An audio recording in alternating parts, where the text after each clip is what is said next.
اور اللہ سبحانہ تعالیٰ اپنی آیات کو لوگوں کے لیے بیان فرما رہا ہے تاکہ وہ نصیحت حاصل کریں، یعنی کہ کھول کھول کے ہر چیز کو اللہ تعالیٰ نے واضح کر دیا ہے۔ اچھا جی، اگلی آیت کو دیکھتے ہیں۔ وَيَسْأَلُونَكَ عَنِ الْمَحِيضِ، یعنی وہ آپ سے حید کے بارے میں سوال کرتے ہیں، تو کہہ دیجئے کہ وہ گندگی ہے، حالت حید میں عورتوں سے الگ رہو جب تک کہ وہ پاک نہ ہو جائیں، ان کے قریب نہ جاؤ۔ ہاں، جب وہ پاک ہو جائیں تو ان کے پاس جاؤ جہاں سے اللہ نے تمہیں اجازت دی ہے۔ اللہ توبہ کرنے والوں کو اور پاک رہنے والوں کو پسند فرماتا ہے۔ اس کے بارے میں تھوڑا سا میں بتا دیتی ہوں کہ بلوغت کے بعد، یعنی پیوبرٹی کے بعد، یعنی عورت کو جو مینسٹریشن جو سائیکل ہے اس کا جو سٹارٹ ہوتا ہے اسے حید کہا جاتا ہے، اور بعض دفعہ عادت کے خلاف کسی بیماری کی وجہ سے وہ زیادہ لمبا بھی ہو جاتا ہے، اس کو استحاضہ کہتے ہیں، اور اس کا حکم حیض سے مختلف ہے۔ بہرحال حیض کے ایام میں عورت کو نماز تو معاف ہے، یعنی ان ڈیز میں اگر وہ جو اس کی نمازیں چھوٹ رہی ہیں ان کی قضا نہیں دینی، وہ معاف ہے۔ البتہ وہ روزے جو اپنے چھوڑے گی رمضان کے، ان کی قضا لازمی دینی ہے رمضان کے بعد، ٹھیک ہے؟ یعنی رمضان کے روزے چھوٹے، پھر سمجھ لیجئے ان کی قضا مسٹ دینی ہے دوسرے مہینوں میں، اپنی گنتی کو اس نے پورا کرنا ہے۔ اور حیض کی حالت میں مرد کے لیے اس سے ہم بستری کرنا بھی منع ہے جب تک کہ وہ پاک نہ ہو جائیں۔ اب یہ کیا ہے کہ اس کے دو معنی ہیں کہ ایک خون بند ہو جائے پھر وہ غسل کیے بغیر ہی پاک سمجھی جائیں گی، لیکن دوسری جگہ پہ بعض آئمہ اس بات کے قائل ہیں کہ خون بند ہونے کے بعد جب تک وہ غسل کر کے پاک نہ ہو جائیں تو اس اعتبار سے وہ عورت کو اپنے اوپر حلال نہیں سمجھیں گی، یعنی کہ مباشرت حرام رہے گی جب تک کہ وہ غسل کر کے پاک نہ ہو جائے۔ اور اس کی ریزن یہ بھی ہے کہ میرا خیال ہے یہاں پہ آگے جو آیات ہیں ان میں 2-3 جگہ پہ اللہ تعالیٰ نے یہ بات کہی ہے کہ جب تک وہ حتی یطہن، کہ وہ پاک نہ ہو جائیں۔ ہم اس کو پڑھتے ہیں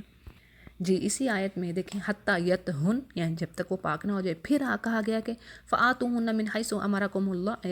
فاذا تطہرن، جب وہ پاک ہو جائیں تو پھر ان کے طرف آیا جائے۔ تو بہرحال یہ 2 رائے ہیں جو میں نے آپ کے آگے رکھ دی۔ اور وہاں سے آؤ جہاں سے آنے کا حکم دیا گیا، یعنی اس سے کیا مطلب ہے؟ اس سے مراد یعنی شرمگاہ جس سے اجازت دی گئی، کیونکہ حالت حیض میں بھی اسی کے استعمال سے جو ہے شرمگاہ جو ہے وہی اسی سے اللہ نے حکم دیا ہے، اجازت ہے کہ وہ کسی اور حصے سے عورت کے استعمال نہیں کیا جائے گا۔ اچھا، یہاں پہ تفصیل میں ایک اور چیز مینشن ہے، میں آپ کے آگے رکھ دیتی ہوں، یہ کہ یہودیوں کا خیال تھا کہ اگر عورت کو پیٹ کے بل لٹا کر مباشرت کی جائے تو بچہ بہنگا پیدا ہوتا ہے۔ اس کی تردید میں کہا جا رہا ہے کہ مباشرت آگے سے کرو یا پیچھے سے، جس طریقے سے بھی ہے یعنی جائز ہے، لیکن ضروری بات یہی ہو کہ عورت کی فرج ہی استعمال ہو۔ اور قرآن عورت کو کھیتی قرار دے رہا ہے کہ یہ تمہاری کھیتی ہیں۔ اس کا مطلب کیا ہے؟ یعنی کہ اپنی کھیتی میں جس طرح چاہو آؤ، اور یعنی اس میں جو غیر فطری فعل ہے وہ نہیں کرنا، لیکن یہ تمہاری کھیتی ہے، جیسے چاہو جس طریقے سے چاہو آؤ اور اپنے لیے وہ طلب کرو جو اللہ نے لکھ رکھا ہے تمہارے لیے۔ اچھا جی، اگلی آیت کو دیکھتے ہیں۔ اللہ تعالیٰ تمہیں تمہاری ان قسموں پر نہ پکڑے گا جو پختہ نہ ہو۔ ہاں، اس چیز کی پکڑ کرے گا جو تمہارے دلوں کا فعل ہے۔ اللہ تعالیٰ بخشنے والا اور بردبار ہے۔ یہاں پہ کیا بات ہے کہ یعنی غصے میں اس طرح کی قسم نہ کھاؤ کہ فلاں کے ساتھ میں نیکی نہیں کروں گا، فلاں سے نہیں بولوں گا، فلاں کے ساتھ میں اچھے جو تعلقات نہیں رکھوں گا، صلح نہیں کروں گا۔ تو اس قسم کی قسموں سے کو ممانعت کی گئی ہے، اور اگر کوئی اس طرح کی قسم کھا لیتا ہے تو اس کے لیے اس کو توڑا جانا چاہیے، اس کو یعنی وہ توڑ دے اور پھر قسم کا کفارہ ادا کر دے۔ اور قسموں کے کفارے کے بارے میں اگر دیکھا جائے تو سورۃ المائدہ کی آیت نمبر 89 آپ ضرور ریڈ کیجئے، اس میں آپ کو پتہ چلے گا کہ کیا کفارہ ہے۔ اس کا کفارہ 10 محتاجوں کو کھانا دینا ہے، اوسط درجے کا، یعنی کہ ایوریج جو ہے، جو اپنے گھر والوں کو کھلاتے ہوں، اور یا پھر کپڑا دینا، یا ایک غلام یا لونڈی آزاد کرنا، یعنی کہ یا پہلے کیا ہے 10 محتاجوں کا کھانا دے دیں، یا پھر ان کو کپڑا دینا، یا ایک غلام یا لونڈی آزاد کرنا، اور یا جس کو یہ ساری چیزیں جو نہ کر سکے تو وہ 3 دن کے روزے ہیں، یعنی یہ ہے قسم توڑنے کا کفارہ۔ البتہ یہاں پہ بات آ رہی کہ جو غیر ارادی اور عادت کے طور پہ کچھ لوگ قسمیں کھاتے ہیں جن کو بڑی عادت ہوتی ہے، اب یہاں پہ بھی کچھ ایسے لوگ ہیں واللہ واللہ کا ورڈ اکثر بولتے رہتے ہیں، تو یہ جو ہے اس پہ اللہ تعالیٰ کریں کہ اس پہ وہ پکڑ نہیں آئے گی، البتہ جس نے جان بوجھ کے جھوٹی قسم کھائی وہ کبیرہ گناہ ہے۔ اچھا جی، اب اگلی آیات میں پھر ٹاپک چینج ہے، یعنی کہ اب پیچھے تو حیض کے بارے میں بات ہوگی، کچھ اس طرح قسم کے بیچ میں ذکر آ گیا، اب بات آ رہی ہے عورتوں کے طلاق کے بارے میں، اور یہ سارا مسائل آئیں گے، 1-2 پیجز ہیں اس کے، تو اس کو دیکھتے ہیں اب ہم،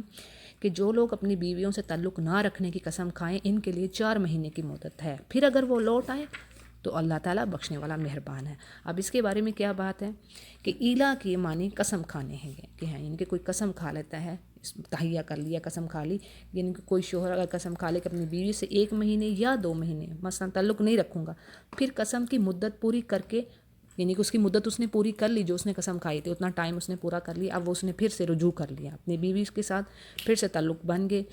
اب کیا ہے، اس پر کوئی کفارہ نہیں۔ ہاں اگر مدت پوری ہونے سے پہلے، یعنی اگر مدت تو پوری نہیں ہوئی جو اس نے قسم کھائی تھی 1 ماہ یا 2 ماہ، اب اس سے پہلے اس نے رجوع کرنا چاہا ہے اور کر لیا ہے، تو اب اس کو اپنی قسم کا کفارہ دینا ہوگا۔ اور پھر دوسری بات، اگر 4 مہینے سے زیادہ مدت کے لیے مدت کی تعین کے بغیر، یعنی اس نے کوئی تعین، اس نے کوئی لمٹ نہیں، کوئی اس میں کوئی پلان نہیں ہے، کوئی کہا نہیں کہ 2 ماہ 3 ماہ، یعنی کہ ان لمیٹڈ بات ہے، تو اس میں کیا ہے، اور اس نے قسم کھا لی کہ میں اسے تعلق نہیں رکھوں گا، تو اب ان کے لیے اللہ تعالیٰ نے یہاں پہ مدت کا تعین کر دیا ہے، یعنی ایک مدت بتا دی کہ ایک ٹائم پیریڈ، یہ ٹائم پیریڈ ہے، اگرچہ تم نے قسم کھا لی ہے اپنی کہ میں نے بیوی سے تعلق نہیں رکھنا، اور تمہیں کوئی اس کا اندازہ نہیں ہے، یعنی کہ اس کو اپنا 2 ماہ 3 ماہ کتنا اس سے دوری رہنی ہے، اس کا کوئی سوچ نہیں رکھی اس کی، تو اللہ تعالیٰ نے اس کے لیے مدت 4 ماہ جو ہے وہ مقرر کر دی۔ اب 4 ماہ گزرنے کے بعد یا تو وہ بیوی سے تعلق قائم کر لے یا پھر اسے طلاق دے دے، یعنی اسے 4 ماہ سے زیادہ اس کو لٹکائے رکھنے کی اجازت نہیں ہے عورت کو۔ اور یہ جو پہلی صورت ہے اس میں کفارہ، قسم کا جو کفارہ نا وہ دینا پڑے گا، اور اگر دونوں میں سے کوئی صورت اختیار نہیں کرتا تو عدالت اس کو دونوں میں سے کسی ایک کو اس بات کے اختیار کرنے پہ مجبور کرے گی کہ وہ اس سے تعلق قائم کرے یا طلاق دے، یا یعنی اس طریقے سے عورت پر ظلم نہ ہو، یعنی کہ وہ پھر عدالت میں یہ کیس جائے گا، اگر وہ 4 ماہ کی مدت کے بعد بھی یعنی وہ اس کی طرف رجوع نہیں کر رہا، تو پھر یہ کیس عدالت میں جاتا ہے، ٹھیک ہے جی، اور پھر وہ عدالت اپنا کام کروائے گی۔ اور ان الفاظ سے ہمیں یہ بھی پتہ چلتا ہے کہ 4 مہینے گزرتے ہی خود بخود طلاق نہیں ہوگی، یہ جیسے کہ کچھ مسالک کے نزدیک یہ ہے کہ اگر خامد طلاق دے نہ دے، وہ 4 مہینے اگر گزر گئے تو طلاق ہو جائے گی، تو بہرحال جمہور علماء کا مسلک یہ ہے کہ عدالت ہی فیصلہ کروائے گی اس کے بعد 4 ماہ گزرنے کے بعد۔ اور اگلی آیت کو دیکھتے ہیں، طلاق والی عورتیں اپنے آپ کو 3 حیض تک روکے رکھیں، اور انہیں حلال نہیں ان کے لیے کہ اللہ نے ان کے رحم میں، یعنی کہ ان کے پیٹ میں جو پیدا کیا اسے چھپائیں، اور اگر انہیں اللہ تعالیٰ پر اور یوم قیامت کے دن پر ایمان ہے، اور ان کے خامد اس مدت میں انہیں لوٹا لینے کے زیادہ حقدار ہیں، اگر وہ ارادہ اصلاح، یعنی کہ اگر وہ اصلاح کا ارادہ رکھ رہے ہیں ان کے شوہر، تو وہ ان کے پاس جانے کا زیادہ حق ہے انہیں۔ اس آیت کی تھوڑی سی ڈیٹیل اور لیتے ہیں، یعنی جس میں یہ بات کہی جا رہی ہے کہ طلاق والی عورتیں اپنے آپ کو 3 حیض تک روکے رکھیں۔ اچھا، اس سے مراد، یعنی اس آیت سے مراد عام عورتیں ہیں، عام طلاق یافتہ عورتیں۔ 3 قسم کی عورتیں اس آیت کے مطابق یعنی اس کیٹیگری میں نہیں آئیں گی۔ وہ کون سی ہیں؟ 3 ٹائپس، یعنی اگرچہ ان کو ڈائیورس ہوئی ہے لیکن وہ اس کیٹیگری میں نہیں آئیں گی۔ نمبر 1، وہ طلاق یافتہ عورت جو پریگننٹ ہو، ٹھیک ہے، کیونکہ اس کی جو عدت کی جو ٹائم پیریڈ ہے اس کا، وہ تب تک ہے جب تک کہ اس کی بیبی کی ڈلیوری نہ ہو جائے، یعنی جب تک بیبی ڈلیور نہیں ہوتا تب تک اس کو ہم عربی میں وضع حمل کہیں گے، جب تک اس کا وضع حمل نہیں ہوتا اس کی عدہ کا ٹائم پیریڈ پورا نہیں ہوگا۔ جیسے ہی اس کا بیبی ڈلیور ہوا اس کی فوراً مدہ یعنی عدت کا پیریڈ ختم ہو گیا، ٹھیک ہے جی۔ دوسری وہ طلاق یافتہ عورت جس کو یعنی جس کے ساتھ اس کے خاوند نے سیکچول ریلیشن نہیں بنایا اور یعنی اس کو چھوئے بغیر ہی اسے طلاق دے دی، ٹھیک ہے، وہ بھی اس کیٹیگری میں نہیں آ رہی۔ نمبر 3، وہ عورت جو عائسہ ہو، عائسہ اس کو کہتے ہیں جس کو حیض آنا بند ہو جائے۔ تو یہ تینوں ٹائپس جو ہے نا وہ اس آیت سے میں نہیں آ رہی ہیں، یعنی کہ ان کا جو عدت کا پیریڈ ہے وہ مختلف ہے۔ تو یہ ان تینوں ٹائپس کے علاوہ جو باقی خواتین ہیں ان کے لیے بات کہی جا رہی ہے کہ وہ 3 طہر یا 3 حیض گزار کے یعنی کہ اپنی عدت گزار کے پھر وہ دوسری جگہ شادی کرنے کی حقدار ہیں۔ اور جو چھپانے کی بات ہو رہی ہے اس میں حیض اور حمل دونوں ہی مراد ہیں، یعنی کہ نہ وہ حیض کو چھپائے عورت اور نہ ہی جو اگر اس کے پیٹ میں بچہ ہے تو اس چیز کو وہ چھپائے۔ ایسا کیوں ہوتا ہے؟ بات یہ ہے کہ ہو سکتا ہے کہ وہ کوئی عورت اپنے پہلے ہی شوہر کے پاس جانے کے لیے یہ جھوٹ بول دے کہ مجھے تو 2 حیض آئے ہیں، یعنی مجھے تو 2 مرتبہ ایسا ہوا ہے، تیسری مرتبہ نہیں ہوا، حالانکہ اس کو 3 حیض آ چکے ہوں۔ یہ جھوٹ ہو گیا۔ اب دوسری صورت کیا ہوتی ہے کہ کوئی عورت اپنے سابقہ یعنی کہ اپنے پہلے شوہر کے پاس واپس نہیں جانا چاہتی، تو اب وہ کیا کہہ دے؟ وہ کہہ دے کہ مجھے تو 3 حیض آ چکے، حالانکہ اس کو 3 حیض نہ آئے ہوں۔ تو یہ دونوں چیزیں اللہ تعالیٰ نے واضح کر دی ہیں کہ ایسا کرنا حرام ہے، کیونکہ ہو سکتا ہے کسی عورت کے پیٹ میں پچھلے ہی شوہر کا بچہ ہو، مگر دوسری جگہ شادی کرنے کی صورت میں نسل میں اختلاط ہو جائے، یعنی کہ وہ پہلے شوہر کا بچہ اور وہ آگے دوسرے سے شادی کی جائے تو اس کے نسل میں خرابی ہو جائے۔ تو یہ ان ساری چیزوں سے گریز کرنے کے لیے اللہ سبحانہ تعالیٰ نے یہ چیزیں جو فرض ہیں وہ ہمیں بتا دیے۔ اور اسی آیت میں یہ بات بھی واضح ہو رہی ہے کہ خاوند کو رجوع کرنے کا پورا حق حاصل ہے، حق کو یعنی کہ وہ زیادہ حق رکھتا ہے، اور خاوند کا مقصد عورت کو تنگ کرنا نہ ہو، یعنی اس کو ساتھ گھر بسانا ہو، یہ نہ ہو اس کو واپس لے جا کے پھر سے اس کو تنگ کرنا ہے۔ اور پھر ساتھ یہ بھی فرما دیا کہ عورتوں کے بھی ویسے ہی حق ہیں جیسے ان پر مردوں کے حق ہیں، یعنی اچھائی کے ساتھ، لیکن کیا ہے، مردوں کو اللہ تعالیٰ نے ایک درجہ اوپر رکھا ہے، یعنی کہ عورتوں کے اوپر درجہ دیا ہے۔ اور اس کی کیا وجہ ہے؟ مثلا یہاں پہ جیسے حسن البیان میں آ رہا ہے کہ فطرتی قوتوں کی وجہ سے بھی اور جہاد کی اجازت سے بھی میراث کے بھی 2 ڈبل ہونا، یعنی ان کے لیے 2 گنا ہے۔ دوسرا جو عام بات ہے کہ وہ اپنا مال خرچ کرتے ہیں عورت پر، وہ عورت کی ہر چیز دیکھ بھال، اس کا لباس، اس کا کھانا پینا، ہر ایک چیز کی ان کی ذمہ داری ہے، وہ مال خرچ کر رہے ہیں، جو ذریعہ معاش ان کے ہاتھ میں ہے۔ عورت کے لیے عورت کی تو یہ سردردی نہیں ہے۔ تو یہ سب چیزیں جو ہیں ان کی وجہ سے اللہ سبحانہ تعالیٰ نے ان کو ایک درجہ اوپر رکھا ہے عورتوں سے۔ اور پھر ساتھ ہی بڑی خوبصورت جو اللہ کی صفت آگے آ رہی ہے کہ واللہ عزیز حکیم، یعنی اللہ تعالیٰ غالب ہے اور حکمت والا ہے۔ اور غالب کا مطلب کیا ہے؟ دیکھیں کہ غالب اس کے پاس پاور ہے، اس کو طاقت ہے، اس کے پاس وہ ہر چیز کو پہ غالب جو چاہے وہ غالب کر دے، جو چاہے وہ کر سکتا ہے۔ لیکن دیکھیں اس کے پاس طاقت بھی ہے اور حکمت بھی ہے، یعنی ایسا نہیں ہے کہ اللہ کے پاس طاقت ہے تو اللہ تعالیٰ جو مرضی انسانوں کو کہہ رہا ہے کرنے کا، نہیں، سبحان اللہ، اللہ تعالیٰ کی ہر بات میں حکمت ہے۔ اگر عورتوں کے اوپر مردوں کو ایک درجہ اوپر دیا ہے، فضیلت دی ہے، تو اس کی ریزن ہے، اس کی حکمت ہے۔ بڑی ہی خوبصورت یہ صفت اللہ تعالیٰ لے کے آئیں عورتوں کو تسلی کے لیے کہ بھی اس میں حکمت ہے۔ اگر دیکھا جائے تو مردوں پہ بہت زیادہ ذمہ داری ہے، عورتوں پہ تو ذمہ داری ہی نہیں اللہ نے ڈالی، سبحان اللہ۔ یعنی گھر میں جو ہے اپنے سکون سے، بغیر کسی قسم کی باہر کے پریشانی اور دھکے کھانے سے اپنے گھر میں اپنے بچوں کی دیکھ بھال کرنا ہے۔ اچھا جی، اگلی آیت کو دیکھتے ہیں کہ یہ طلاقیں تو 2 مرتبہ ہیں، پھر یا تو اچھائی سے روکنا یا عمدگی کے ساتھ چھوڑنا، اور تمہیں حلال نہیں ہے کہ تم نے انہیں جو دے دیا ہے ان میں سے کچھ بھی لے لو۔ اور ہاں، بات یہ ہے کہ دونوں کو اللہ کی حدیں قائم نہ رکھنے کا اگر خوف ہو، اس لیے اگر تمہیں ڈر ہو کہ یہ دونوں اللہ کی حدود قائم نہ رکھ سکیں گے تو عورت رہائی پانے کے لیے کچھ نہ کچھ دے ڈالے، اس پر دونوں پر گناہ نہیں۔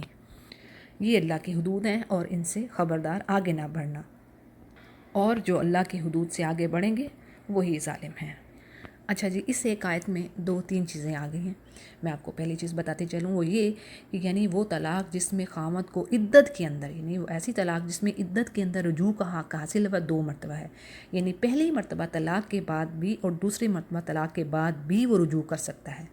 یعنی پہلی مرتبہ اس نے طلاق دے دی ہے، ابھی بھی اس کے پاس عدت کے ٹائم کے اندر وہ رجوع کر سکتا ہے۔ پھر اس نے دوسری مرتبہ پھر طلاق دی ہے اگر، تو پھر اس کو وہ عدت کے ٹائم کے اندر اس کے ساتھ رجوع کر سکتا ہے۔ تیسری مرتبہ طلاق دینے کے بعد رجوع کی اجازت نہیں۔ زمانہ جاہلیت میں یہ ہوتا تھا کہ مرد کیا کرتے تھے، عورت کو طلاق دیتے پھر رجوع کر لیتے، اور اس کو پھر اچھے طریقے سے بساتے نہیں، یعنی کہ اس کے ساتھ اچھا رویہ اختیار نہ کرتے، اور ان کا مقصد عورتوں کو تنگ کرنا ہوتا تھا. یعنی اس طریقے سے وہ بار بار طلاق دے کر بار بار رجوع کر لیتا، کیونکہ رجوع کا کوئی ٹائم پیریڈ ان کے لیے متعین نہیں تھا. اب یہاں پہ اللہ تعالیٰ نے ٹائم پیریڈ ایک متعین کر دیا ہے کہ اگر 2 بار طلاق ہوگی اور 2 بار رجوع کا ٹائم پیریڈ ہے، عدت ہے، اب جو تیسری بار اگر ہوئی تو پھر اس کے بعد رجوع کا حق نہیں رہے گا. اس طرح اللہ سبحانہ و تعالیٰ نے یہ ظلم کا جو راستہ تھا وہ بند کیا. اس کے علاوہ جو یہاں پہ جو بات آ رہی ہے وہ میں آپ کے آگے رکھ دیتی ہوں کہ اللہ تعالیٰ نے طلقتان یعنی 2 طلاقیں نہیں کہا گیا، یہ ورڈ نہیں آیا، بلکہ فرمایا ہے الطلاق مرتان، یعنی طلاق 2 مرتبہ ہے، جس سے اس بات کی طرف اشارہ آتا ہے، اس طرف اشارہ ہو رہا ہے کہ بیک وقت اگر ایک وقت میں 2 یا 3 طلاقیں دینا اور انہیں بیک وقت نافذ کر دینا، اللہ تعالیٰ کی یہ حکمت مراد نہیں ہے اس سے. یعنی بات یہ ہے، ذرا میں اس کو سمپل الفاظ میں سمجھاتی ہوں. یہاں اس پہ بھی 2 طرح کے مسالک ہیں، تو لیکن بہرحال یہاں پہ میں ایک ہی مسئلہ کی آپ کو بات بتاتی ہوں، وہ یہ کہ اگر بیک وقت ایک ہی مرتبہ یعنی طلاق کے بعد چاہے اس نے طلاق دی ہے مرد نے عورت کو، اور اس نے ایک سے زیادہ مرتبہ بھی یہ لفظ بول دیا ہے، لیکن اس کو ایک ہی طلاق گنا جائے گا. ورنہ دوسرے لوگوں کی رائے میں کیا ہوتا ہے، اگر اس نے ایک ہی بار 3 بار طلاق بول دی تو وہ بس ہو گئی، وہ ساری کی ساری ہو گئی اور اب بالکل ختم ہو گیا ان کا تعلق. ایسا نہیں ہے. یہاں پہ انہوں نے یہ کہا ہے کہ ایک مرتبہ طلاق دینے کے بعد چاہے وہ ایک ہو یا کئی ایک، یعنی چاہے اس نے جتنی بار بھی بولا ہو، اس کو ایک ہی طلاق گنا جائے گا. اور اسی طرح دوسری طلاق کے بعد چاہے وہ ایک ہو یا کئی، یعنی اس نے ایک بار کہا ہو یا زیادہ بار کہا ہو، اس کو بھی اس کو دوسری بار کی طلاق سمجھا جائے گا، اور مرد کو سوچنے سمجھنے اور جو غصے میں کیے گئے کام کے ازالے کا یعنی اس کو موقع دیا جائے گا. یعنی یہاں پر جو علماء ہیں ایک ہی مجلس سے یعنی کہ ایک ہی سٹنگ کی 3 طلاقوں کو وہ ایک ہی طلاق رجعی قرار دے رہے ہیں. بات سمجھ آ گئی؟ یعنی کہ وہ اگر ایک ہی سٹنگ میں مرد نے 3 بار عورت کو طلاق دے دی ہے، لیکن وہ اس کو ایک ہی طلاق کنسیڈر کر رہے ہیں. وہ کہہ رہے ہیں جتنی بار بھی دے رہا ہے لیکن اس کو ہم نے کنسیڈر ایک ہی کرنا ہے، کیونکہ الطلاق مرتان 2 مرتبہ. وہ یہ اس کی وہ ریزن لے رہے ہیں کہ اللہ نے یہ فرمایا کہ طلاق 2 مرتبہ ہے، یہ نہیں کہا کہ 2 طلاقیں. تو اب اس میں وہ یہ کہہ رہے ہیں کہ اگر اس نے ایک ہی جو سٹنگ میں 3 مرتبہ بھی دے دی تو لیکن وہ ایک ہی طلاق رجعی قرار ہوگی. بہرحال یہاں پہ جو کچھ سلف صالحین کا یہی مذہب ہے، اور لیکن یہ ہے کہ اپنے جو کچھ دوسرے لوگوں کا مسلک اور ہے تو وہ اپنے جو علماء سے رجوع کر کے مزید رہنمائی حاصل کریں. اچھا جی، اسی آیت میں بات آ رہی ہے کہ اچھائی سے روکنا، یعنی کہ رجوع کر کے اچھے طریقے سے اسے بسا لینا. پھر کیا ہے دوسری، یعنی عمدگی کے ساتھ چھوڑ دینا. تو یہ بات آ رہی ہے کہ انہیں تیسری مرتبہ طلاق دے کر ان کو اچھے طریقے سے رخصت کر دیا جائے. اور یہ جو اگلی بات آ رہی ہے کہ وَلَا يَحِلُّ لَكُمْ أَن تَأْخُذُوا مِمَّا آتَيْتُمُوهُنَّ، یعنی تمہارے لیے حلال نہیں ہے کہ جو تم نے ان کو دے دیا ہے اب ان میں سے کچھ لو. ٹھیک ہے، مگر یہ ایکسیپٹ، اب اس پہ ایک شرط رکھ دی گئی ہے. دیکھیں اس میں خلا کا بیان ہے، یعنی عورت خامد سے علیحدہ اگر علیحدگی چاہتی ہے تو وہ اس صورت میں خامد عورت سے اپنا دیا ہوا مہر واپس لے سکتا ہے. خامد اگر علیحدگی قبول کرنے پر آمادہ نہیں ہے تو عدالت خامد کو جو شوہر کو طلاق دینے کا حکم دے گی، یعنی کہ عدالت تک کیس جائے گا. اور اگر وہ اس سے بھی نہیں مان رہا تو پھر عدالت کیا کہے گی، نکاح فسخ کر دے گی، یعنی کہ وہ نکاح کو فسخ قرار دے دے گی. یعنی خلا 2 طریقوں سے ہو سکتی ہے، طلاق کے ذریعے بھی اور دوسری بذریعہ فسخ، نکاح فسخ ہو جائے گا. دونوں صورتوں میں خلا کی مدت 1 حیض ہے. یہ ذرا چیزیں ہیں سمجھنے کی. تو دونوں صورتوں میں خلا کی مدت 1 حیض ہے. اب میں نے جیسے میں نے اوپر یہ جو ایک بات رکھی ہے یہ بھی حقیقت ہے کہ اس میں اب 2 طرح کے مسالک ہیں، لیکن دیکھیں جو پہلا یہ جو مسئلہ یہاں پہ جو مسلک ہے اور یہ جو بات ان کے آگے ان کے یہ وہ رکھ رہے ہیں کہ بھئی ایک ہی سٹنگ میں چاہے وہ 3 بار بھی کہتا ہے تو اس کو ایک ہی گنا جائے. تو اس میں بہتری ہے. جو لوگ تینوں طلاقوں کو ایک ہی بار نافذ کر دیتے ہیں اور کہتے ہیں بس ختم، کام ہو گیا اور تعلق ختم، اور یہ کتنی پیچیدگیاں، کتنے خرابیاں پیدا ہوتی ہیں، نسلوں پہ کتنا برا اثر پڑتا ہے. تو بہرحال یہ ہے، یہ چیزیں کچھ سمجھنے کی ہیں ہمارے لیے۔ اور خلا کی میں نے آپ کو بتا دی کہ اس کی مدت 1 حیض ہے، لیکن اس کے ساتھ ساتھ نبی کریم صلی اللہ علیہ وسلم نے اس بات کی بھی سخت تاکید کی ہے کہ عورت بغیر یعنی وداؤٹ کسی سالڈ ریزن، کسی کوئی وجہ ہے، کوئی معقول ریزن ہے، اس کے بغیر وہ عورت شوہر سے طلاق کی ڈیمانڈ نہ کرے۔ اور اگر کوئی عورت ایسا کرے گی تو ایسی عورتوں کے لیے آپ صلی اللہ علیہ وسلم نے سخت وعید فرمائی ہے کہ وہ جنت کی خوشبو تک نہ پائیں گی۔ ابن کثیر نے اس کو روایت کیا ہے۔ اب یہ جو خلا کی بات ہوگی پچھلی آیت میں، اب جو اگلی آیت میں بات پھر سے دوسری طرف ہے، یعنی پھر اگر اس کو طلاق دے دے تو اب اس کے لیے حلال نہیں جب تک کہ وہ عورت اس کے سوا دوسرے سے نکاح نہ کرے۔ پھر اگر وہ بھی طلاق دے دے تو ان دونوں کو میل جول کر لینے میں کوئی گناہ نہیں۔ اب اس آیت میں اس طلاق سے مراد تیسری طلاق مراد ہے، یعنی تیسری طلاق کے بعد خامد اب نہ رجوع کر سکتا ہے اور نہ ہی نکاح، البتہ یعنی کہ تیسری طلاق ہو گئی۔ پہلے میں نے اوپر بتا دیا 2 طلاقوں کا کہ 2 طلاقوں کے اندر اللہ نے رجوع کا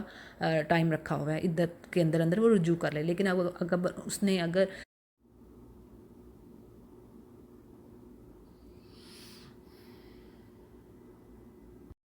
یعنی تیسری طلاق کے بعد شوہر اب نہ رجوع کر سکتا ہے اور نہ نکاح، البتہ یہ عورت کسی اور جگہ نکاح کر لے اور دوسرا شوہر اپنی مرضی سے اسے طلاق دے دے یا فوت ہو جائے تو اس کے بعد وہ پہلے شوہر سے نکاح کر سکتی ہے۔ اس کے ساتھ ساتھ یہاں پہ ایک اور چیز منشن ہے، میں آپ کو بتا دوں، وہ یہ کہ یہاں پہ انہوں نے بتایا کہ ہمارے ملک میں جو حلالہ کا جو طریقہ رائج ہے یہ لعنتی فعل ہے، یعنی کہ حرام کام ہے۔ نبی کریم صلی اللہ علیہ وسلم نے فرمایا حلالہ کرنے والے اور کروانے والے دونوں پر لعنت ہے، اور اس کو ترمذی روایت کر رہے ہیں۔ تو آیت کے آخر میں اللہ سبحانہ تعالیٰ فرما رہے ہیں کہ یہ اللہ تعالیٰ کی حدود ہیں جنہیں وہ جاننے والوں کے لیے بیان فرما رہا ہے۔ اگلی آیت کو دیکھتے ہیں، جب تم عورتوں کو طلاق دو اور وہ اپنی عدت ختم کرنے پر آئیں تو اب انہیں اچھی طریقے سے بساؤ یا پھر بھلائی کے ساتھ ہلاک کر دو، اور انہیں تکلیف پہنچانے کی غرض سے ظلم و زیادتی کے لیے نہ روکو۔ جو شخص ایسا کرے گا اس نے اپنی جان پر ظلم کیا، کیا تم اللہ کے احکامات کو ہنسی کھیل نہ بناؤ، اور اللہ کا احسان جو تم پر ہے اسے یاد رکھو، اور جو کچھ کتاب و حکمت اس نے نازل فرمائی ہے جس سے تمہیں وہ نصیحت کرے اسے بھی، اور اللہ تعالیٰ سے ڈرتے رہو اور جان رکھو کہ اللہ تعالیٰ ہر چیز کو جاننے والا ہے اور جانتا ہے۔ اس میں پھر سے ایک بات بتائی گئی ہے کہ طلاق اب مرتان، ان 2 مرتبہ ہے، 2 طلاق دینے کے بعد رجوع کا اختیار ہے، اور اس جو عدت کی جو ٹائم پیریڈ ہے اس کے اندر وہ رجوع کر سکتا ہے۔ پھر آگے بات آتی ہے کہ بعض لوگ ہنسی مذاق بناتے ہیں ان چیزوں کو، یعنی کہ طلاق دے دینا، مذاق میں نکاح کر لینا، مذاق میں آزاد کر دینا، تو اللہ تعالیٰ نے اس چیز سے روکا ہے اور حرام قرار دیا گیا ہے کہ اللہ کی آیات کو ہنسی مذاق کے لیے اور کھیل تماشا بنایا جائے۔ اسی لیے نبی کریم صلی اللہ علیہ وسلم نے فرمایا ہے کہ مذاق سے بھی اگر کوئی مذکورہ کام، یعنی یہ چند ایک کام آگے بتاتی ہوں کہ وہ اگر کرے گا تو اس کو حقیقت ہی سمجھا جائے گا۔ وہ کون سے کام ہیں؟ مذاق کی طلاق یا نکاح یا آزادی، یہ نافذ ہو جائے گی، یعنی کہ مذاق میں بھی یہ کئی گئی چیزیں حقیقت ہوں گی، ان کو مذاق کنسیڈر نہیں کیا جائے گا، یعنی یہ نافذ کر دی جائیں گی۔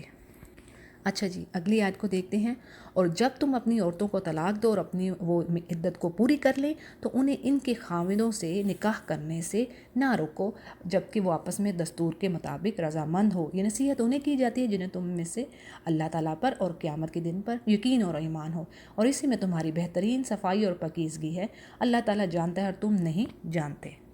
اس آیت میں جو طلاق یافتہ عورت ہے اس کے بارے میں ایک حکم دیا جا رہا ہے، وہ یہ کہ عدت گزرنے کے بعد، یعنی پہلی اور دوسری طلاق کے بعد اگر پہلا شوہر اور بیوی بھی رضامند ہے، یعنی وہ دونوں رضامند ہیں اور وہ چاہتے ہیں کہ وہ دوبارہ نکاح کر لیں، تو یہاں پہ کہا جا رہا ہے کہ جو عورت کے ولی ہیں ان کو کہا جا رہا ہے کہ تم اب ان عورتوں کو مت روکو کہ وہ ان سے نکاح کر لیں، کیونکہ ہم پیچھے پڑھ رہے ہیں نا کہ عورت اپنے ولی کی اجازت کے بغیر نکاح نہیں کر سکتی۔ تو اب یہاں پہ اللہ تعالیٰ فرما رہے ہیں کہ اگر وہ دونوں رضامند ہیں، یعنی کہ بیوی کی بھی رضامندی ہے کہ وہ اپنے پہلے شوہر کے پاس واپس چلی جائے، اور ابھی اس کے پاس جو اس کا موقع ہے کہ اس کے ساتھ وہ دوبارہ نکاح کر سکتی ہے، تو اس سے ولی کو نہیں روکنا چاہیے۔ نبی کریم صلی اللہ علیہ وسلم کے زمانے میں ایک ایسا واقعہ ہوا تو عورت کے بھائی نے انکار کر دی، یعنی کہ اس کو طلاق ہوئی جب وہ اپنے بھائی کے گھر پہ آئی۔ دوسرے لوگوں کے ساتھ اس کے پہلے شوہر نے بھی اس کو نکاح کے لیے پیغام بھیجا، اور اس نے لیکن اس کے بھائی نے انکار کر دیا، جس پر یہ آیت اتری۔ اور یہ جو روایت ہے یہ صحیح بخاری میں ہے۔ اس آیت سے ہمیں کیا پتہ چل رہا ہے؟ ایک تو یہ کہ عورتوں کو یعنی کہ ان کے ولیوں کو روکنا نہیں چاہیے اگر وہ پہلے شوہر کے پاس ہی واپس جانا چاہتی ہیں۔ دوسری بات، بڑی اہم بات جو ہمیں پتہ چل رہی ہے وہ یہ کہ ولی کی اجازت کے بغیر عورت کا نکاح نہیں ہے۔ اسی طرح صحیح البانی کی ایک اور روایت ہے کہ جس عورت نے ولی کی اجازت کے بغیر نکاح کر لیا، اس کا نکاح باطل ہے، اس کا نکاح باطل ہے، اس کا نکاح باطل ہے، یعنی یہ 3 بار یہ الفاظ آئے ہیں۔ اچھا جی، اگلی آیت کو دیکھتے ہیں۔ مائیں اپنی اولادوں کو 2 سال کامل دودھ پلائیں جن کا ارادہ دودھ پلانے کی مدت پوری کرنے کا ہے، اور جن کے بچے ہیں ان کے ذمہ ان کی روٹی کپڑا دستور کے مطابق ہے، اور ہر شخص اتنی ہی تکلیف دیا جاتا ہے جتنی اس کی طاقت ہو۔ ماں کو اس کے بچہ کی وجہ سے یا باپ کو اس کی اولاد کی وجہ سے کوئی ضرر نہ پہنچایا جائے، اور وارث پہ بھی اس جیسی ہی ذمہ داری ہے۔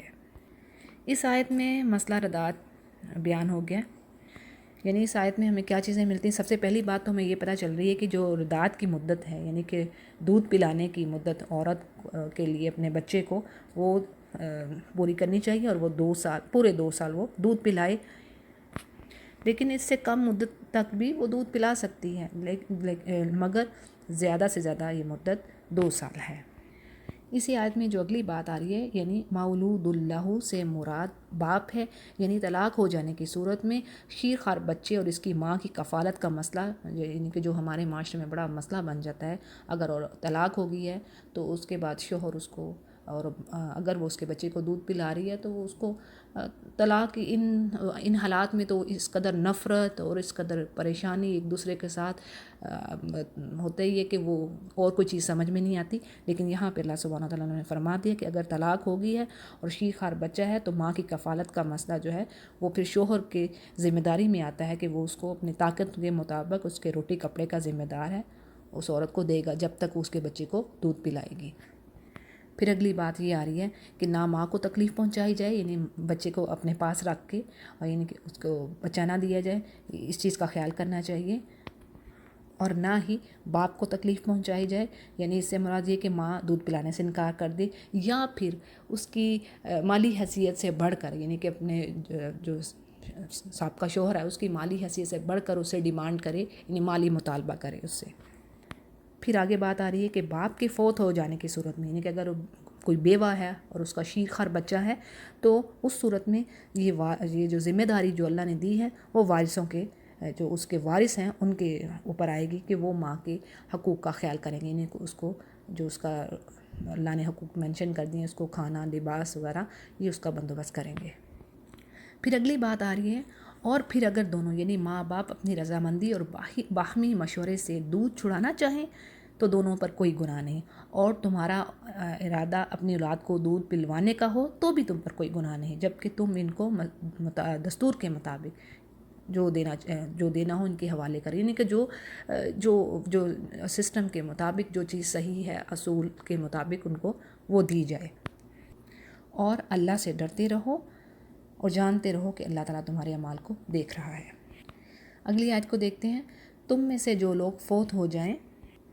اچھا جی، ایک چیز میں پچھلی آیت میں شاید میرے سے مس نہ ہوگی، وہ یہ کہ پیچھے ہم نے بات کی تھی کہ اگر اسی جو شوہر ہے اپنی جس بیوی کو طلاق دے رہا ہے اگر اسی سے وہ دودھ پلوانا چاہ رہا ہے تو اس کو وہ لباس اور کھانا وغیرہ دے گا دستور کے مطابق، لیکن اس کے علاوہ یہاں پہ یہ بھی بات مینشن ہے کہ ماں کے علاوہ کسی اور عورت سے وہ دودھ پلوانے کی بھی اجازت ہے، اگر وہ چاہتا ہے کہ میں کسی اور سے دودھ پلوا لوں تو اس چیز کی بھی اللہ نے اجازت دی ہے، اور پھر وہ جو جس سے دودھ پلوایا جائے گا اس کو جو دستور ہے اس کے مطابق اس کو معاوضہ دیا جائے گا۔ اچھا جی، اگلی آیت کو دیکھتے ہیں کہ تم میں سے جو لوگ فوت ہو جائیں اور بیویاں چھوڑ جائیں اور وہ عورتیں اپنے آپ کو 4 مہینے اور 10 دن عدت میں رکھیں، پھر جب مدت عدت یعنی کہ ان کی جو عدت ختم ہو جائے تو وہ اچھائی کے ساتھ اپنے لیے یعنی جو وہ اپنے لیے حق میں یعنی کہ دوسرا نکاح کرنا چاہیں تو اس پر کوئی گناہ نہیں ہے، یعنی اپنی عدت گزار لینے کے بعد اللہ تعالیٰ تمہارے ہر عمل سے خبردار ہے۔ اچھا جی، یہاں پہ تھوڑا سا میں واضح کر دوں کہ یہ عدت وفات یعنی کہ جو عدہ ہے 4 ماہ 10 دن، یہ ہر عورت کے لیے ہے، چاہے مدخولہ یعنی جس سے مرد نے سیکچول ریلیشن رکھا ہے اور جس سے نہیں رکھا، اگر اس کا شوہر فوت ہو گیا تو یہ دونوں اس میں آئیں گی، دونوں، ٹھیک ہے، اور جوان ہو یا بوڑھی، سب کی سب یہ اس میں آئیں گی سوائے ایک کے، یعنی اس کا جو ٹائم پیریڈ ہے، اس کی جو عدہ کا ٹائم ہے، ایک اونلی ون، اور وہ کون سی ہے؟ وہ پریگننٹ عورت۔ جو پریگننٹ عورت ہے اس کی جو میں جیسے پیچھے بھی ہم نے پڑھا کہ اس کا جو وضع حمل ہے وہی اس کی عدہ کا وقت ہوگا، یعنی جیسا ہی اس کا بیبی ڈیلیور ہوا تو اس کی عدہ کا ٹائم ختم ہو گیا۔ مگر اس کے علاوہ باقی تمام خواتین جو ہیں ان کے لیے عدہ کا وہی ٹائم ہے 4 ماہ 10 دن، اور اس عدت میں عورت کو زیب و زینت حتیٰ کہ سرما لگانے کی بھی اجازت نہیں ہے، اور شوہر کے مکان سے کسی اور جگہ منتقل ہونے کی بھی اجازت نہیں ہے، لیکن کچھ صورتوں میں اجازت ہے، وہ یہ کہ آپ اپنے جو مسالک کے مطابق اپنے جو علماء ہیں ان سے پوچھ سکتے ہیں، کہ جو فتویٰ دینے والے مفتی حضرات ہیں ان سے، کہ کچھ صورتیں ایسی ہوتی ہیں جن میں وہ اجازت دیتے ہیں، یعنی ایک سے دوسری جگہ منتقل ہونے کی، لیکن زیب و زینت یعنی اپنے آپ کو سجانا سنوارنا یہ حرام ہے ہر حال میں، عورت کا اپنے آپ کو سجانا سنوارنا۔ اور پھر یہ جو بات آئی ہے کہ یعنی وہ جب جیسی مدت ختم ہو جائے ان کی عدت کی تو جو اپنے حق میں اچھائی کرنا چاہیں تو وہ کر لیں، یعنی عدت گزرنے کے بعد وہ اپنے زیب و زینت یعنی اپنے آپ کو سجا سنوار لیں، اور اولیاء کی اجازت مشاورت سے وہ کسی دوسری جگہ نکاح بھی کر سکتے ہیں۔ اسی طرح اگلی آیت کو ہم دیکھتے ہیں کہ تم پر اس پر کوئی گناہ نہیں کہ تم اشارتاً کنایتاً ان عورتوں سے نکاح کی بابت کہو، اپنے دل میں پوشیدہ ارادہ کرو، اللہ تعالیٰ کو علم ہے تم ضرور ان سے ذکر کرو گے، لیکن تم ان سے پوشیدہ وعدے نہ کرنا، ہاں یہ اور بات ہے کہ تم بھلی بات بولا کرو۔ یہ جو بات کہی جا رہی ہے اوپر، یہ بیوہ یا وہ عورت جس کو 3 طلاقیں مل چکی ہوں، ٹھیک ہے، یعنی بیوہ یا وہ عورت جس کو 3 طلاقیں مل چکی ہوں، تو ان کے بارے میں کہا جا رہا ہے کہ عدت کے دوران، اور ایک طلاق بائنہ والی عورت، اس کے بارے میں بھی یہی بات آ رہی ہے کہ عدت کے دوران ان سے اشارے کنائے، یعنی اشارے سے بات کہہ دینی کہ تم نکاح کا پیغام دے سکتے ہو، مثلا میرا شادی کا ارادہ ہے یا میں نیک عورت کی تلاش میں ہوں وغیرہ، لیکن ان سے کوئی خفیہ وعدہ نہیں لینا، یہ اللہ سبحانہ تعالیٰ نے منع فرمایا ہے، اور نہ ہی مدت گزرنے سے قبل یعنی نکاح کرو، یعنی کہ عدت کے جب تک عدت نہ عورت کی گزرے تب تک نکاح جائز نہیں ہوگا۔ یہاں پہ انہوں نے ایک مسئلہ لکھا ہے کہ بعض دفعہ ایسا ہوتا ہے کہ جاہل لوگ عدت کے اندر ہی نکاح کر لیتے ہیں، اس کی بارے میں اس کے بابت یعنی کہ اس کے بارے میں یہ حکم ہے کہ اگر ان کے درمیان ہم بستری نہیں ہوئی تو فوراً ان کے درمیان تفریق، ان کو علیحدگی کروا دی جائے، اور اگر ہم بستری یعنی کہ سیکچول ریلیشن بن گئے ہیں تو بھی ان کے درمیان علیحدگی ضروری ہے، تاہم دوبارہ ان کے درمیان عدت گزرنے کے بعد نکاح ہو سکتا ہے یا نہیں، اس میں اب علماء کے درمیان اختلاف ہے، وہ یہ کہتے ہیں کہ ان کے درمیان اب کبھی نکاح نہیں ہو سکتا، ایک کی یہ رائے ہے، دوسرے کی یہ رائے ہے کہ یہ جمہور علماء ان کے درمیان دوبارہ نکاح کے قائل ہیں۔ پھر اگلی بات آ رہی ہے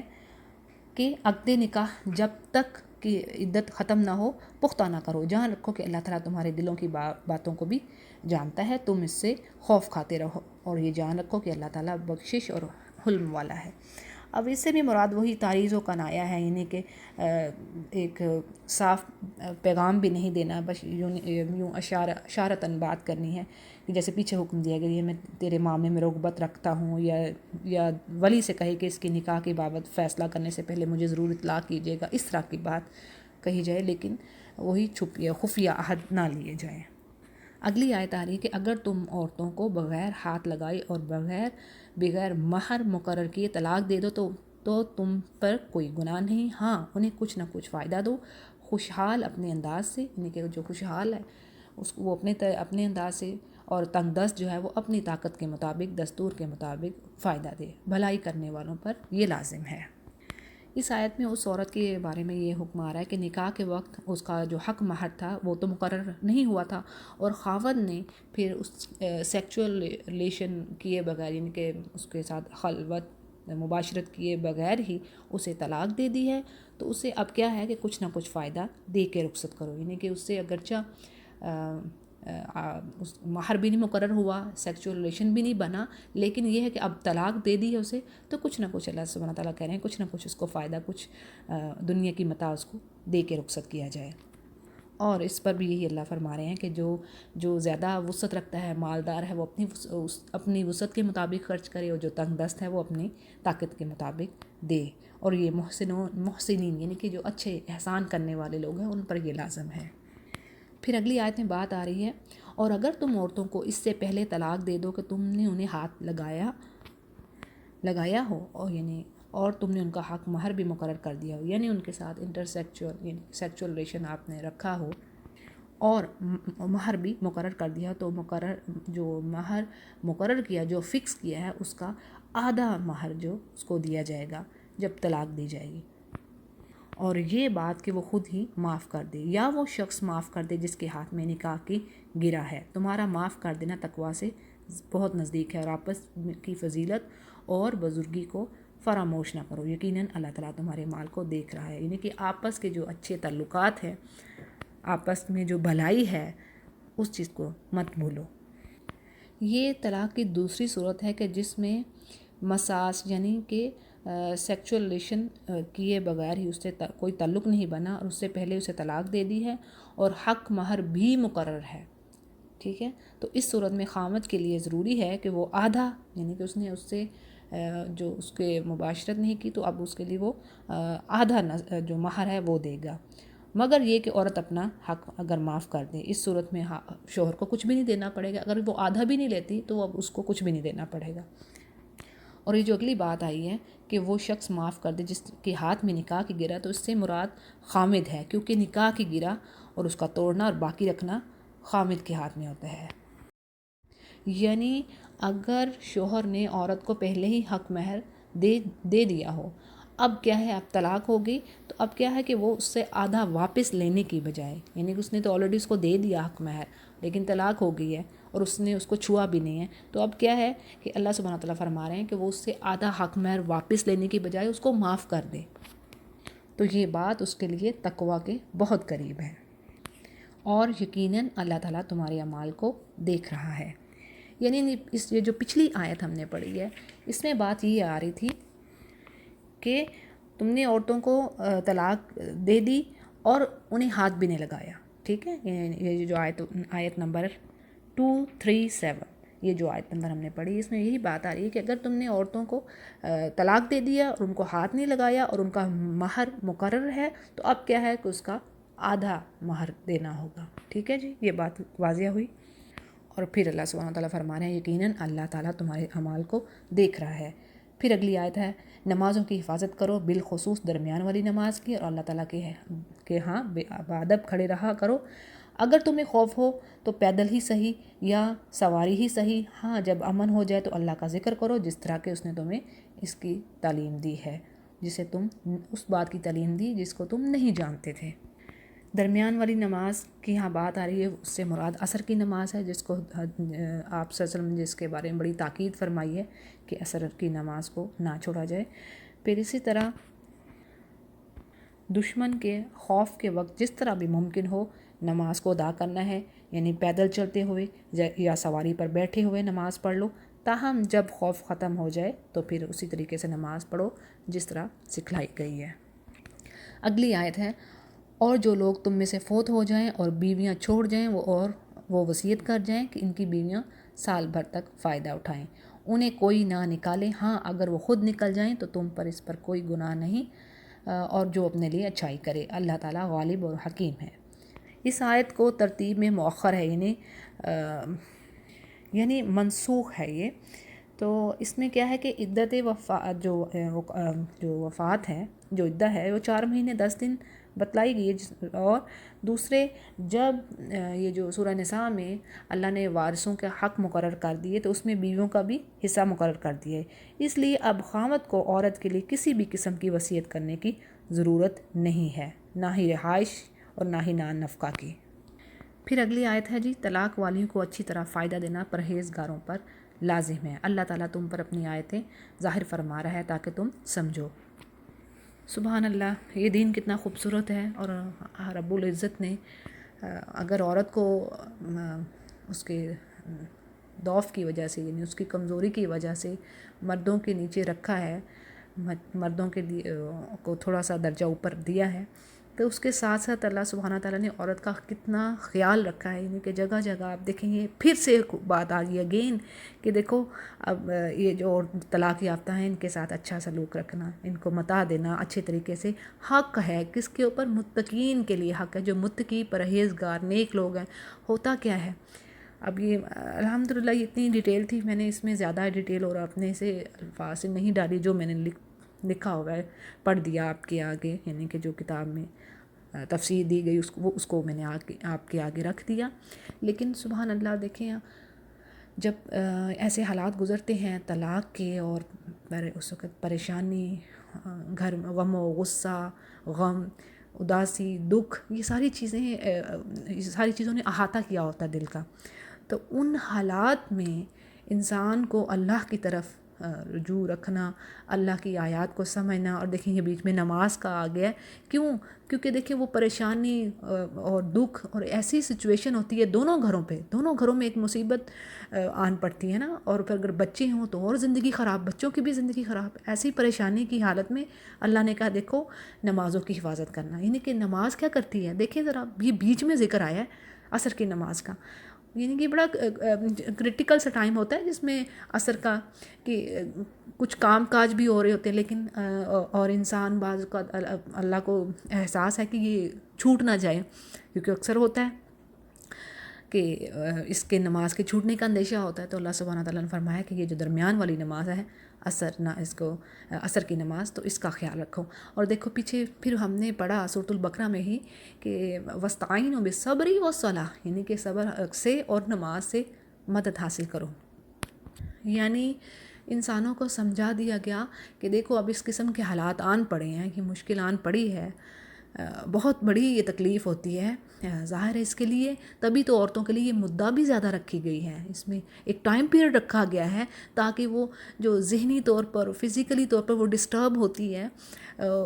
پریشانی میں گھری ہوتی ہے، وہ اس کو اپنا آپ سنبھالنے کے لیے کچھ وقت درکار ہوتا ہے، تو جو اللہ نے اس کے لیے جو رکھا ہے، تو اللہ سبحانہ تعالیٰ فرما رہے ہیں یہ ساری اس سچویشن میں، اس دردناک سچویشن میں گزرتے ہوئے دیکھو اللہ کے ذکر سے غافل نہ ہونا، کیونکہ اللہ کا ذکر ہی تمہیں سکون دے گا، تمہارے دلوں کو سکون دے گا، اور باقی پھر جو مقدر میں ہے انسان وہ تو پھر ہے، لیکن بات یہ ہے کہ نمازوں سے، اللہ کے ذکر سے غافل ہرگز نہیں ہونا، کیونکہ اصل میں اسی میں عافیت ہے۔ اور پھر اس آیت میں پھر وہی حکم آ گیا کہ جو متعلقہ عورت ہے اس کو اچھے طریقے سے اس کو متا دی جائے۔ اگلی آیت کو دیکھتے ہیں جی، کیا تم نے انہیں نہیں دیکھا، اب یہاں پہ موضوع بدل گیا، ٹھیک ہے، یہاں پہ اب سبجیکٹ اور ہے، پیچھے طلاق کے بارے میں الحمدللہ ہمیں کافی ڈیٹیل مل گئی، اگرچہ میں تو بڑی عاجز سی اللہ کی بندی کے میں اس چیز کا حق نہیں ادا کر سکی جو حق تھا، چونکہ یہ دورہ قرآن ہے تو اس میں اتنی ڈیٹیل میں اس سے زیادہ ڈیٹیل نہیں رکھ سکتی تھی، تو اللہ تعالیٰ قبول کرے۔ تو باقی کوئی چیز اگر آپ پہ واضح نہ ہو تو پلیز ضرور پوچھیے مجھ سے، اور جو بھی میں رپلائی میرے بس میں ہوا میں انشاءاللہ دوں گی۔ اچھا جی، اگلے پھر واقعے پہ چلتے ہیں، جو اگلی آیات ہیں وہ اب ٹاپک چینج ہے، کیا بات آ رہی ہے کہ کیا تم نے انہیں نہیں دیکھا جو ہزاروں کی تعداد میں تھے اور موت کے ڈر کے مارے اپنے گھروں سے نکل کھڑے ہوئے تھے، اللہ تعالیٰ نے انہیں فرمایا مر جاؤ، پھر انہیں زندہ کر دیا، بے شک اللہ تعالیٰ لوگوں پر بڑا فضل والا ہے، لیکن اکثر لوگ ناشکرے ہیں۔ یہ جو واقعہ ہے کسی سابقہ یعنی پیچھے گزری ہوئی امتوں میں سے کسی ایک امت کا واقعہ ہے، اس کی تفصیل اتنی زیادہ احادیث میں نہیں پائی گئی، لیکن کچھ روایات سے پتہ چلتا ہے کہ یہ بنی اسرائیل کے زمانے کا واقعہ ہے، اور اس پیغمبر کا نام جس کی دعا سے انہیں اللہ تعالیٰ نے دوبارہ زندہ فرمایا تھا حزقیل بتایا گیا ہے۔ یہ لوگ جہاد میں قتل کے ڈر سے یا وبائی بیماری، طاعون کے خوف سے اپنے گھروں سے نکل کھڑے ہوئے تھے تاکہ موت کے منہ سے بچ جائیں، یعنی کہ اس موت کے منہ میں جانے سے بچ جائیں۔ اللہ تعالیٰ نے انہیں مار کر ایک بار تو یہ بتا دیا کہ دیکھو اللہ کی تقدیر سے تم بچ کر کہیں نہیں جا سکتے، دوسرا یہ کہ انسانوں کی آخری جائے پناہ تو اللہ تعالیٰ ہی کی طرف ہے۔ اور ایک اور بات واضح ہوگی کہ اللہ تعالیٰ دوبارہ پیدا کرنے پر قادر ہے، کہ وہ جس نے پہلے انسانوں کو پیدا کیا وہ دوبارہ بھی ان کو زندہ کرے گا، اور وہ قیامت کے روز اس کے سامنے کھڑے ہوں گے۔ لیکن کیا بات ہے کہ اکثریت جو انسانوں کی وہ اللہ کا شکر ادا نہیں کرتی، اگرچہ اللہ تعالیٰ انسانوں پر بہت فضل کرنے والا ہے، بڑا احسان کرنے والا ہے۔ اگلی آیت آ رہی ہے کہ اللہ کی راہ میں جہاد کرو اور جان لو کہ اللہ تعالیٰ سنتا اور جانتا ہے۔ ایسا بھی کوئی ہے جو اللہ تعالیٰ کو اچھا قرض دے، پس اللہ تعالیٰ اسے بہت بڑھا چڑھا کر عطا فرمائے۔ اللہ ہی تنگی اور کشادگی کرتا ہے اور تم سب اسی کی طرف لوٹائے جاؤ گے۔ اچھا دیکھیں، ہمیں اگلی آیت خود بخود میسج دے رہی ہے کہ اللہ تعالیٰ فرمانے وقاتلوا فی سبیل اللہ، یعنی دیکھو موت کے ڈر سے تم اس چیز سے نہ بھاگنو کہ اللہ کی راہ میں جہاد نہ کرو، یعنی اللہ کی راہ میں قتال کے لیے تیار نہ ہو۔ اس کی تو بذات خود اگر اس کے ہم پوائنٹس اس کے دیکھیں، اس کے فوائد دیکھیں اور اس کے نقصانات، دونوں چیزوں کو دیکھیں تو بے شمار ہیں۔ کیونکہ اگر کوئی قوم جہاد نہیں کرتی، یعنی کہ اپنے آپ کو ڈیفینڈ کرنے کے لیے وہ تیار نہیں ہوتی، تو ہوتا کیا ہے؟ پھر بعض اوقات وہ دشمن اس پہ غالب آ جاتا ہے اور پھر وہ اس کو ذلت اور رسوائی۔ اور اگر کوئی، اللہ یہ تو نہیں کہہ رہا کہ سارے کے سارے کھڑے ہو جاؤ جنگ کرنے کے لیے، یعنی کہ کوئی ایک جو گروپ ہے پوری قوم نیشن میں سے کوئی نہ کوئی لوگ نکلنے چاہیے۔ تو اگر پھر وہ فائٹ کرتے ہیں، وہ اللہ کی راہ میں جہاد کے لیے، اور اپنے آپ کو در حقیقت وہ اپنے آپ کو ڈیفینڈ کر رہے ہوتے ہیں، بڑی سمپل سی بات ہے، یعنی اس میں اللہ کو کیا نفع دے رہے ہیں؟ یعنی اگر مسلمان، ایک مثال کے طور پر اگر مسلمانوں کے پاس اب آرمی ہے، وہ اپنے آپ کو انہوں نے تیار رکھا ہے دشمن سے بچاؤ کے لیے، ویپنز ہیں، سب کچھ ہے، تو اس میں اللہ کو کیا فائدہ دے رہے ہیں؟ بات تو سمجھنے کی، تو اپنا ہی نہیں وہ فائدہ کر رہے ہیں، کیونکہ اللہ کہہ رہا ہے وہ کچھ ایسے ان کے دشمن ہیں جن کو اللہ جانتا ہے وہ بھی نہیں جانتے۔ نہیں، کچھ دشمن تو ہیں، ہو سکتا ہے وہ ہمیں نظر آ رہے ہوں کہ یہ ہمارے دشمن ہیں، لیکن کچھ ایسے بھی ہیں جن کو اللہ جانتا ہے وہ نہیں جانتے۔ سبحان اللہ، یہ قرآن کریم میں اللہ تعالیٰ نے فرمایا۔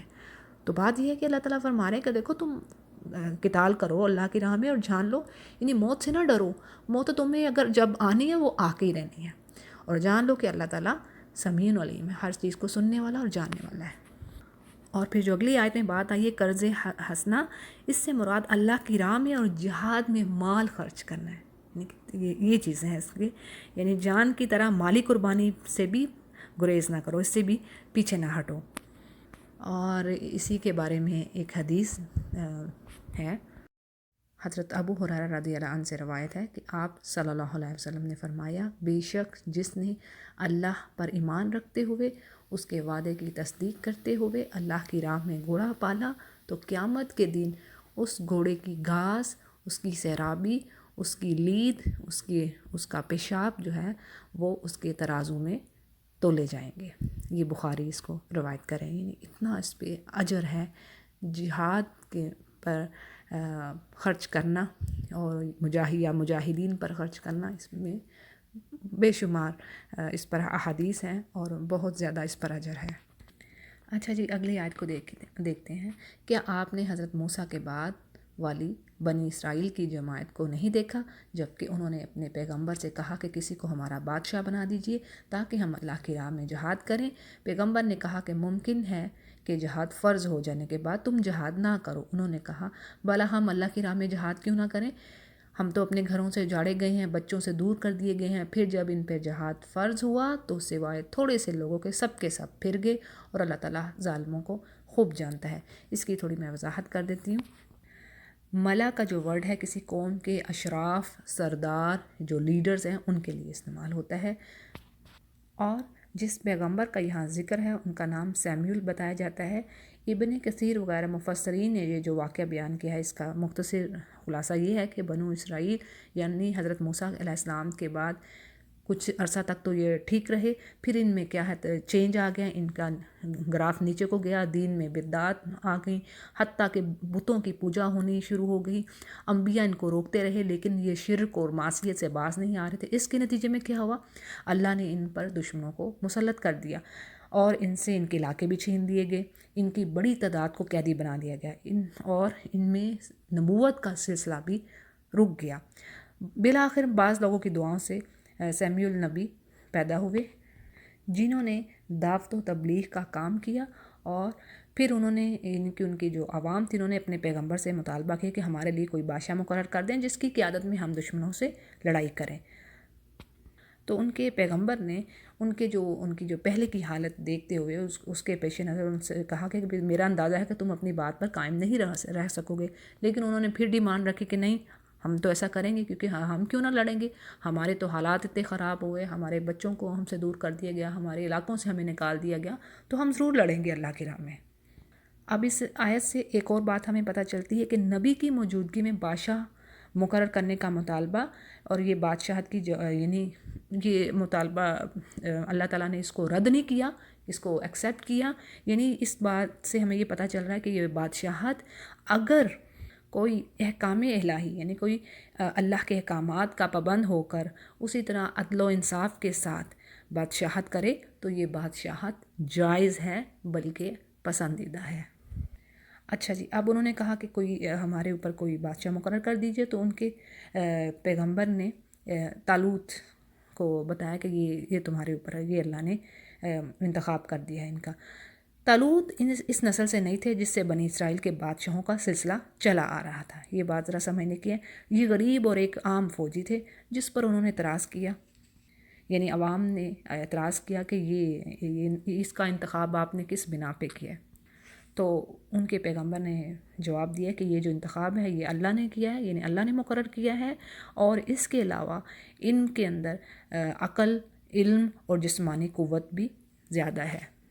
اور اسی لیے اللہ تعالیٰ نے انہیں اس منصب کے لیے چن لیا ہے، اور وہ واسع الفضل ہے، جس کو چاہتا ہے اپنی رحمت سے نوازتا ہے، اور وہ جاننے والا ہے، حکمت والا، یعنی کہ کوئی بھی فیصلہ اس کا حکمت کے بغیر نہیں ہے، ہر چیز میں پیچھے لاجک ہے۔ پھر ان کی عوام نے یہ مطالبہ کیا کہ اگر تو یہ اللہ کی طرف سے ہے، یعنی کہ یہ اللہ نے ان کو چوز کیا ہے، تو پھر ہمیں کوئی نشانی دکھائی جائے، یعنی کسی نشانی کا مطالبہ کیا تاکہ وہ پوری طریقے سے وہ مطمئن ہو جائیں۔ پھر کیا بات ہوئی؟ ان کے نبی نے فرمایا، یعنی یہ اگلی جو آیت آ رہی ہے، کہ اس کی بادشاہت کی ظاہری نشانی یہ ہے کہ تمہارے پاس وہ صندوق آ جائے گا جس میں تمہارے رب کی طرف سے دل جمعی ہے، اور آل موسیٰ اور آل ہارون کا بقیہ ترکہ ہے، اور فرشتے اسے اٹھا کر لائیں گے، یقیناً یہ تمہارے لیے ایک کھلی دلیل ہے اگر تم ایماندار ہو۔ یہ جو صندوق کا لفظ ہے، تھوڑی سی اس کی ڈیٹیل دیکھتے ہیں کہ یہ تابوت کے سے آ رہا ہے، یعنی تابوت کا جو ورڈ ہے نا، اس کا معنی صندوق ہے، لیکن تابوت توب سے آ رہا ہے جس کے معنی ہے رجوع کرنے، کیونکہ اس میں بنی اسرائیل کے تبرک یعنی متبرکہ چیزیں تھیں، جیسے موسیٰ علیہ السلام اور ہارون علیہ السلام کے تبرکات تھے، اور بنی اسرائیل تبرک کے لیے اس کی طرف رجوع کرتے تھے۔ تو یہ جو تابوت تھا یہ دشمن ان سے چھین لے گئے تھے، تو اللہ تعالیٰ نے نشانی کے طور پر، یعنی کہ یہ جو ان کا تابوت تھا جس کے اندر موسیٰ علیہ السلام اور ہارون علیہ السلام کے تبرکات تھے، اور وہ اس کو اپنے لیے ایک بہتر بات سمجھتے تھے کہ اپنے پاس ہونا اس صندوق کا، تو یہ صندوق ان سے چھن گیا جس وقت دشمنوں نے ان پر حملہ کیا، یا پھر جب یہ قیدی بنائے گئے تو یہ ان سے چھن گیا۔ تو اللہ تعالیٰ نے نشانی کے طور پر یہ تابوت فرشتوں کے ذریعے سے حضرت طالوت کے دروازے پر پہنچا دیا، جسے دیکھ کر بنو اسرائیل خوش بھی ہوئے، اور اسے طالوت کی بادشاہی کے لیے، یعنی کہ انہوں نے اس کو سمجھ آ گئی کہ اللہ ہی کی طرف سے یہ ان کو مقرر کر دیا گیا ہے بادشاہ۔ اگلی آیت کو دیکھتے ہیں۔ جب حضرت طالوت لشکروں کو لے کر نکلے تو کہا، سنو، اللہ تعالیٰ تمہیں ایک نہر سے آزمانے والا ہے، جس نے اس سے پانی پی لیا وہ میرا نہیں، اور جو اس سے نہ چکھے گا وہ میرا ہے۔ ہاں، یہ اور بات ہے کہ اپنے ہاتھ سے ایک چلو بھر لے لو، لیکن سوائے چند کے باقی سب نے وہ پانی پی لیا۔ اچھا جی، تھوڑی سی اس کی وضاحت کہ یہ کیا چیز تھی، یعنی کہ جب طالوت ان کو لے کے نکلے، یعنی کہ اپنے لشکر کو لے کر نکلے، تو انہوں نے کہا کہ اللہ نے تمہیں آزمانا ہے، یعنی ٹیسٹ کرنا ہے ایک نہر کے ذریعے۔ اب وہ کیا ٹیسٹ تھا؟ دیکھیں، یہ جو ٹیسٹ ہے، جیسے آج کے دور میں بھی ایک فوجیوں کو مختلف طرح کی ٹریننگز دی جاتی ہیں تاکہ ان میں جسم میں چستی پیدا ہو اور وہ دشمن کے ساتھ مقابلہ کرنے کی قوت رکھتے ہوں۔ تو اس دوران فوجیوں کو کیا بھوک، پیاس اور دیگر شدید جو ٹیسٹ ہیں ان میں سے گزارا جاتا ہے۔ تو یہ بھی ایک طرح کا ان کے لیے ایک ٹیسٹ تھا، اس میں اس کے پیچھے بھی ایک حکمہ تھی۔ اور دوسری بات یہ بھی کہ جو امیر ہے یعنی جو کمانڈر ہے، آپ اس کی بات ماننا واجب ہے فوجیوں پر۔ اور جنگ کے حالات میں اس کی اہمیت اور بڑھ جاتی ہے، یعنی کہ لازم ہو جاتا ہے کہ جو آرمی ہے انہوں نے اپنے جرنیل ہیں ان کا کہنا ماننا ہے، ان کی بات سننی ہے۔ اب بات اس میں یہ آ رہی ہے کہ تنبیہ کے باوجود، یعنی کہ منع کرنے کے باوجود اکثریت نے پانی پی لیا، اور بڑی تھوڑی تعداد رہی جنہوں نے چلو بھر پانی لیا، باقی سب کے سب نے پانی پی لیا۔ اس طرح نہ پینے والوں کی تعداد جو ہے، جنہوں نے یعنی پانی نہیں پیا، ان کی تعداد 313 بتلائی جاتی ہے بعض مفسرین کے نزدیک، جو اصحاب بدر کی تعداد ہے۔ باقی وہ کہہ رہے ہیں کہ یہ تو اس چیز سے اللہ ہی زیادہ واقف ہے، بہرحال یہ کچھ مفسرین کے اقوال ہیں۔ جب حضرت طالوت مومنین سمیت جب نہر سے گزرے تو کہنے لگے، آج تو ہم اس کی طاقت نہیں رکھتے کہ جالوت اور اس کے لشکروں سے لڑیں، لیکن اللہ تعالیٰ کی ملاقات پر یقین رکھنے والوں نے کہا، بسا اوقات چھوٹی اور تھوڑی سی جماعتیں بڑی اور بہت سی جماعتوں پر اللہ کے حکم سے غلبہ پا لیتی ہیں، اللہ تعالیٰ صبر کرنے والوں کے ساتھ ہے۔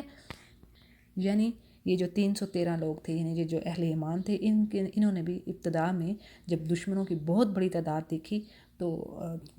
اپنی قلیل تعداد کے پیش نظر اس رائے کا اظہار کیا، جس پر ان کے علماء اور ان سے زیادہ یعنی کہ جو پختہ ایمان والے تھے انہوں نے کہا کہ دیکھو اکثر ایسا ہوتا ہے کہ تھوڑی سی تعداد جو ہے لوگوں کی وہ بڑی جماعت پر غلبہ پا لیتی ہے۔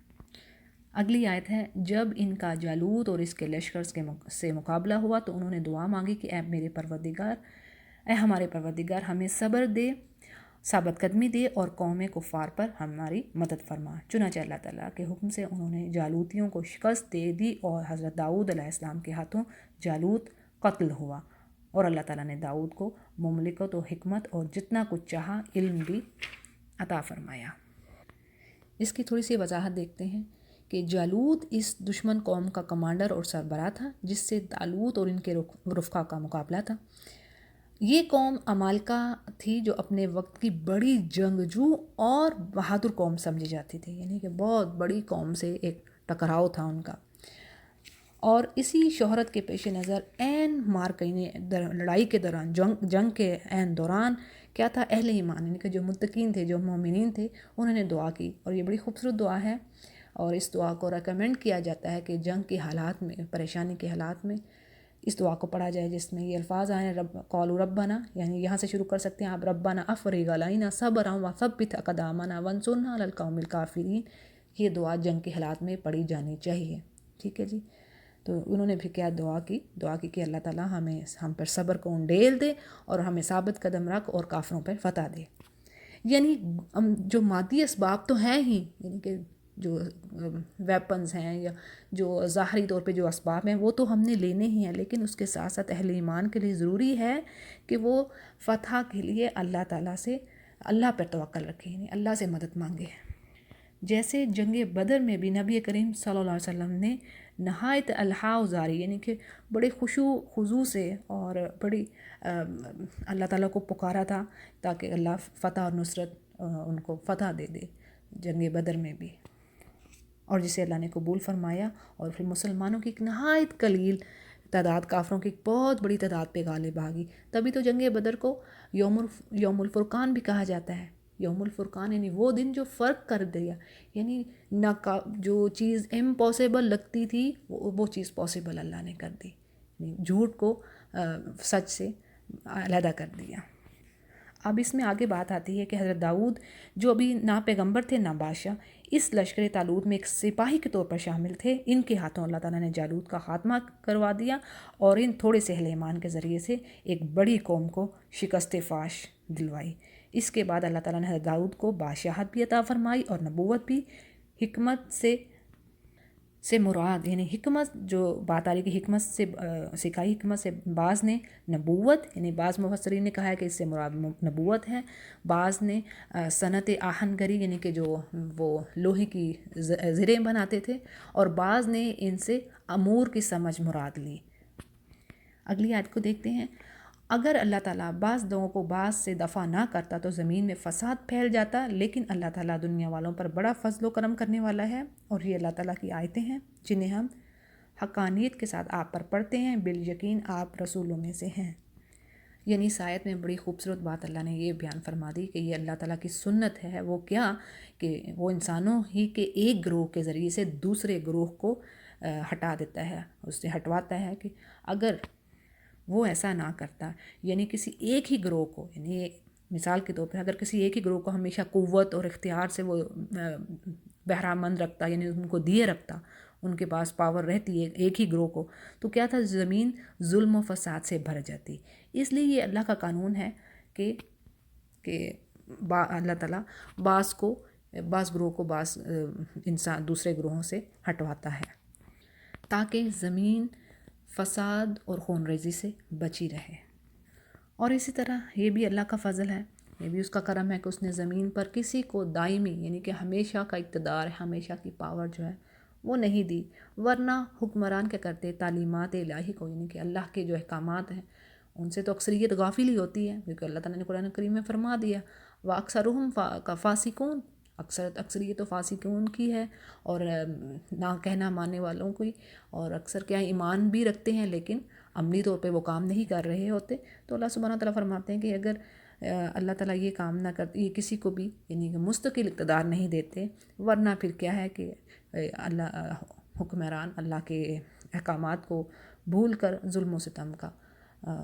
کام جاری رکھتے ہیں۔ تو یہ جی اللہ کے فضل سے ہمارا دوسرا پارہ آج کمپلیٹ ہوا۔ وآخر دعوانا الحمد للہ رب العالمین۔